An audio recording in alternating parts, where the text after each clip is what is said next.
Арнамызға жаңадан қосылған көрермендерге қайырлы таң дейміз, ал біз бағдарламамызды жалғастырамыз. Бүгін біздің қонағымыз студиямызға келген Жүсіпбек Аймауытов атындағы облыстық музыкалық драма театрының әртісі Ербол Абжалов келіп отыр. Қайырлы таң, Ербол аға. Қош келдіңіз. Қайырлы таң. Таңды қалай атырдыңыз бүгінгі? Жақсы, өте көңілді. Жалпы енді сізді театр әртісі деп шақырып отырмыз. Жалпы өзіңіз тоқталып өтіңіз, осы әртістік өнерге қалай келдіңіз, жалпы өнер жолына қалай қадам бастыңыз? Енді өнер жолына енді адасып келмейді ешкім. Енді діттеп те келетін шығар. Енді осы әртістік өнерге келем деп бала күнімнен аңсаған жоқпын әрине. Бір өнерге құштар болдық. Сондықтан 2001 жылы Алматы қаласындағы республикалық Жүсіпбек Елебеков атындағы эстрада цирк колледжі бар. Цирк өнерін дайындайтын жер бірден бір. Және де актер дайындайтын жер. Сол жерде халық әртісінен, еңбек сіңірген әртістен, ұстаздардан білім алдық, актер өнерін. Содан 2014 жылдан бері 2014 жылға дейін, 2004 жылдан 14 жылға дейін кешіріңіздер. Жүсіпбек Аймауытов атындағы Павлодар облыстық музыкалық драма театрында әртіс болып істедім. Одан 14 жылдан бері Астана қаласындағы Қазақ ұлттық өнер университетінің режиссура факультетінде дәріс алып, режиссер мамандығымен шыңдалып жатырмыз. Биыл соңғы курс. Сол бұйыртса, әртіс және режиссер боламыз деген ойдамыз. Жалпы еңбек жолыңызды осында Жүсіпбек Аймауытов атындағы бастадыңыз, Иә. Ал осыған дейін енді қазір қарап отырсақ, 10 жылға жуық, 10 жылдан асып кетті, бастаған? 10 жыл, тура 10 жыл жұмыс істеппін, актер болып. Одан кейін жаңа режиссера мамандығына кеттім ғой. Қазір енді режиссер саласында бағым сынап көріп жүрмін. Қалай айтсақ, қиыны да бар, қызығы да бар, шыжығы бар деген. Қатар жүреді бәрі. Оның алғашқы енді осы өзіміздің театрға алғаш ертек әкеліп қойдым, екі лақ дегенді. Одан кейін өткен жылы Шыңғыс Айтматовтың Ақ кеме психология драмасын қойдым. Бұйыртса тағы да алдағы жоспарлар бар, қоямын деген, қойылып жатқан. Оны енді көресіздер премьерасын. Жалпы айтып өтіңізші, осы актер болу, әртіс болу қаншалықты қиын? Жалпы енді бір рөлге кіру үшін бір арнайы бір дайындықтан өтесіз бе? Мысалға сіз ханның рөлін ойнайсыз деген сияқты. Ода бір кішкене бір тамандылық, мықтылық деген сияқты болу керек. Мысалға кейде бір енді болып жатады, енді ес ауысқан бір адамдардың рөлі болып жатады. Мысалы, қалай енді? Енді әрине өте оңай емес. Актер болу деген жай ғана көбісі ойлайды енді. Сахнада ойнай салу, или сөзді айта салу деген. Бұл оңай болатын болса, елдің бәрі неге сахнаға шығып ойнап жүрмейді. Әрине қиын. Қиынды біз жеңілдетіп аламыз кейбірде. Содан кейін көпшілігі ойлайды, жеңіл деп түсінеді. Әйтпесе өте, мен айтар едім, енді әлемдегі бірден бір қиын профессия дейміз, мамандық, актер. Одан кейін барып қалған мамандықтар болуы мүмкін. Өйткені сахнада біз жаңа өзіңіз айтпақшы, ханды да ойнаймыз. Хан болып ешкім туылмайды ғой. Хан болады. Бірте-бірте мысалы. Сондықтан оны актер сол 6 айдың көлемінде хан болып ойнайды. Сахнада нанымды, қандай қиын мамандық бар. Космонавт болса, космонавтты ойнайды, шамасы келгенше. Енді дәл солай ойнады, сол несінен өтті, 6 жыл, 8 жыл дайындалды дегенге келмесе де психологиясын ойнайды, ішкен жаңа жан дүниесін, ішіндегі тербелісін ойнайды. Сондықтан ең бірден бір қиынның қиын мамандығы актер деп түсінем. Оны әр хирург болсын мысалы. Қолдан келмейтін қандай мамандық бар біз үшін қиындау. Соның бәрін сахнада егер роль беріліп атса ойнайды. Міне шама шарқысынша келгенше. Сондықтан оны ойнай салу, жай ғана роль барып, сала салу деп айтамыз ғой, копировать етіп сала салуға келмейді. Оның жан дүниесін түсінеміз, ізденеміз. Ол сол мына кейбірде теңестіреді актерді да режиссерді да толғағы келген әйел деп. Өйткені ізденеміз ғой. Жаңағы әйел заты мысалы баланы 9 ай көтерсе, бізде актерді 6 ай ма 3 ай ма көтереміз, жаңа не қылып ізденеміз, онымен ауырамыз, оны ізденеміз, түнімен жатқанда ойланамыз, қалай шығар екен, ертесінде тағы сонымен ойланып жүреміз. Сөйтіп келіп, міне премьера болған кезде ол толғағы басталды. Премьераның туылды деген сөз сияқты болады. Жаңа жан дүниесін ақтарды, халыққа ұсынды өзінің, жаңа 3 ай сақтап жүрген ішіндегі несін, жаңа кейіпкерін. Жалпы енді әртістік мансабыңызда бір ең бір атап өтерлік бір қиын келген рөлдер болды ма? Әрине барлық қиын мен үшін. Оңай рөл болды, мен ойнай салдым дегенге мен өз басым не қыла алмаймын, келіспеймін. Өйткені ізденесің, ол үшін бір алынбас қамал болып көрінеді бірінші алғанда. Бұны қалай шығарар екен, нанымды болар ма екен? Әрине мен енді айтпаймын, барлық рөлімді нанымды қылып шығардым, ой қатырдым деп. Әрине ол көрген көрерменнің бағасы. Дұрыс ойнады, жоқ ойнай алмады деп. Өйткені шама келмей жатады кейбіреуіне. Шама келмегенде тастай салу емес қой. Ол шама келмегеннен ары қарай ізденістің, или болмаса уақыттың қысқалығы болып қалуы мүмкін. Әлде дұрыс бағдармен жүре алмай қалуымыз мүмкін, шатасу. Пендеміз біз. Біз әрқашанда жаңағы айтпаймыз. Енді ол өтірік болып қалар, ой қателескен жоқпыз. Ол қателеспейтін. Пенде ғана қателеседі әрине. Енді құдіретті Алла қателеспеуі мүмкін, періштелер қателеседі. Ал біз пендеміз қателесеміз. Сондықтан рөлдерде де қателік болады. Қиыны өт бәрі қиын. Оңай рөл болды. Болады, әртістердің арасында бар. Оң жан басыма түскен рөл дейді. Ол жаңағы қиыннан кішкене жеңілдеу болады да, өзің жан дүниеңе тез жатады, тез ойнап жүріп не қылатын, қалыпқа салып алатын рөлдер болады. Вот ондайлар көп. Енді көбінесе мен өзімді драма әртісі деп түсінеміз ғой. Біз психологиялық драмалар. Негізі енді айтылғанда Станиславский атамыз айтып кеткендей, біз психологический театр деп құрылады. Мысалы, драма болсын, комедия болсын, барлығы соның ішіндегі жиынтығының айтады, психологический театр деп құрылады. Жаңа адамның жан дүниесінің психологиясын зерттейміз дейміз ғой. Сондықтан соның бәріне. Осы уақытқа дейін жалпы айта аласыз, 10 жылдың көлемінде қанша рөл ойнадыңыз, оны санадыңыз ба әлде? Жоқ. Әлде оған аса көп мән бере қоймайсыз ба? Енді адам өмірде, міне мен 5 рөл ойнадым, енді 6-7 ойнасам, сонымен тоқтаймын деген шығар, оны санап жүретіндер. Білмеймін, мен өз басым олай емес. Енді жақсылы, жаманды жаңағы айтқандай. Жаман деген рөл болмайды. Жаман деген рөл болмайды, бәрі жақсы ғой. Просто қалай айтсақ, қиын болады, өзің шаман келмейтін рөлдер болады. Соны кішкене біз айтамыз, қиынды жақсы жаманды бөлмейміз. Соның бәрінде енді көп рөлдер болды, есімде қазір. Енді бүйтіп ойланып уақытты өткізбей қойсақ. Жақсы, көп рөлдер болды. Енді Ал режиссерлікке тоқталсақ ше? Режиссерлік енді міне бұйыртса осы көктемде дипломымызды алып бұйыртса басталады ғой. Ол да өте қиын. Режиссер енді актердің бағыт-бағдар берушісі, соған қойушысы болғанымен актердің бір саты болсын жоғары тұру керек дейді. Білімді болсын, ой жағынан, көрегенділік жағынан, философия жағынан, фәлсафа дейміз ғой.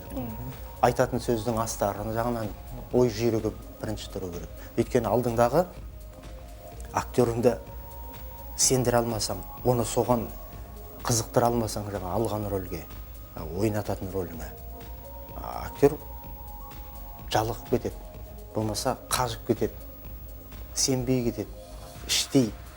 Сенбесе сырттай жарайды деп жүруі мүмкін, бірақ жан дүниесін бере алмайды сол рөлге, сендіре алмасақ. Сондықтан ол жағында көріп жатырмыз. Әлден қиын екенін түсініп жатырмыз. Мысалы, режиссердің қаншалықты қиын мамандық екені.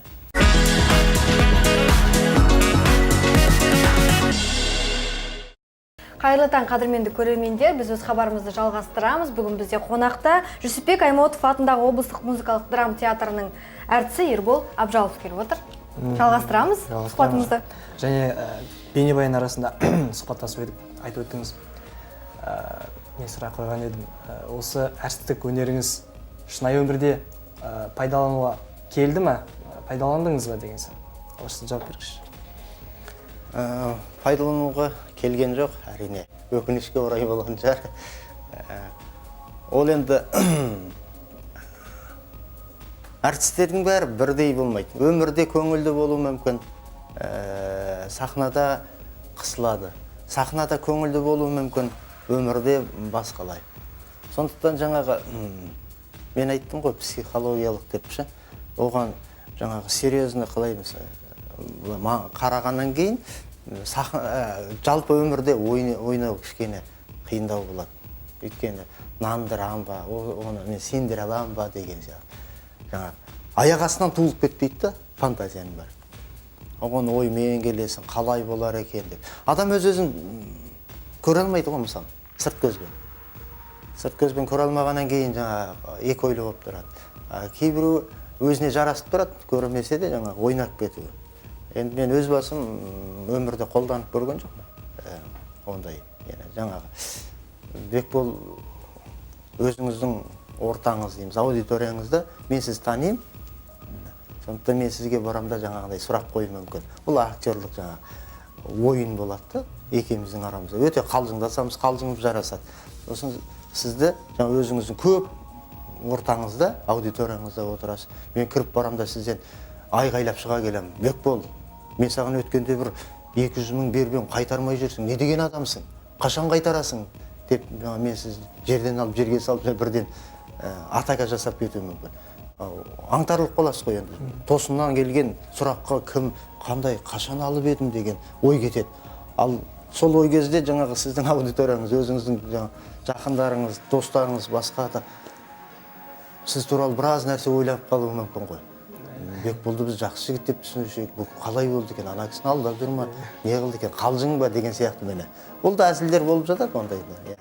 Бірақ өз басымда болған жоқ. Енді ондайлар болып жататын шығар деп ойлаймын. Жалпы енді өзіңіз жайлы тоқталып өтіңізші. Осы біздің өңірдің тумасысыз ба? Мен Жамбыл облысының Тұрар Рысқұлов ауданы Қазақ деген ауылда туып өстім.